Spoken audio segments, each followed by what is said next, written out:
ठीक है, लेकिन खामखा का ऐसी जो है, यही सवाल आपसे सलमान साहब, ज़ल्मे खलीलज़ाद साहब पाकिस्तानी सियासत में इतनी दिलचस्पी क्यों ले रहे हैं? देखें, एक बात तो जो फ़ौज के रोल के हवाले से अयाज साहब ने की है, ये बात दुरुस्त है कि फ़ौज का एक एहतराम था और रहना चाहिए था। और अगर वो मुतज़लज़ल हुआ, इस सारे क्राइसिस का सबसे बड़ा मुल्ज़म तो जनरल बाजवा था।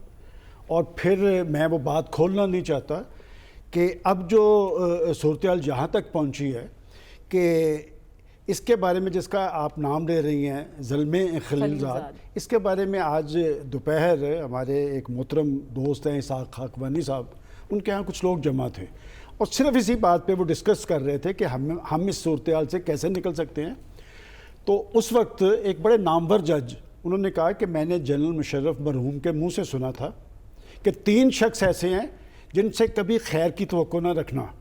एक था नेग्रोपोंटे, दूसरा था रिचर्ड बोचर और तीसरा था ये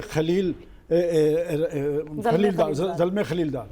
ये क्या रहा है, इसके पेट में मरोड़ क्यों उठ रहे हैं? और उसको ये जुर्रत है कि वो पाकिस्तान की अस्करी लीडरशिप के हवाले से जो बात की है वो आप ज़रा बात पढ़ें।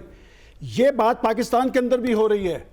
जो बात ज़ल्मे खलीलज़ाद वहाँ से ट्वीट में कर रहा है, वो परसों हमारे एक लीडर ने भी कहा है। जब उसे सवाल किया बीबीसी की रिपोर्टर ने, उसने वही बात नहीं कही, दुरुस्त का रशीद साफ़ी ने, कि वो ज़ुबान कौन बोल रहा है कि सिर्फ एक शख्स। बात ये कि ये तर्ज अमल में तब्दीली लानी पड़ेगी। और ये बात मैं उनसे एग्री करता हूँ कि पाकिस्तानी फ़ौज, हम जब स्कूलों कॉलेजेस में पढ़ते थे तो पाकिस्तानी फ़ौज की तरफ देख के लोग उन्हें सलाम करते थे, उन्हें सलूट मारते थे। ये सारा डैमेज हुआ तो चलें, अच्छी बात है कि ये 1 साल पहले उन्होंने नविश्ता दीवार पढ़ा, उन्होंने कहा हमसे गलतियाँ हुई हैं, ठीक है, उन्होंने नविश्ता दीवार पढ़ा। लेकिन सियासतदान, अब ये जो बात कही जा रही है कि जी वो सियासतदान कैसे बैठे आईने पाकिस्तान, और भाई आईने पाकिस्तान के तहत ही तो सब कुछ चल रहा था, तो ये सिलसिला चल रहा था या ये अटका कहाँ पे? इसलिए कि कुछ लोग ऐसे हैं पाकिस्तान की सियासत में, वो अपने आप को बालातर समझ रहे हैं। और वो बालातर क्यों समझ रहे हैं? वो आइन से भी बालातर हैं, वो कानून से भी बालातर हैं, वो रियासत। आपने परसों एक रिमार्क्स नहीं सुने कि सड़कें 15 मिनट में क्लियर कर दो वरना मैं फिर कॉल दूंगा, और जब मैं कॉल दूंगा तो फिर वैसा रद्द अमल आएगा।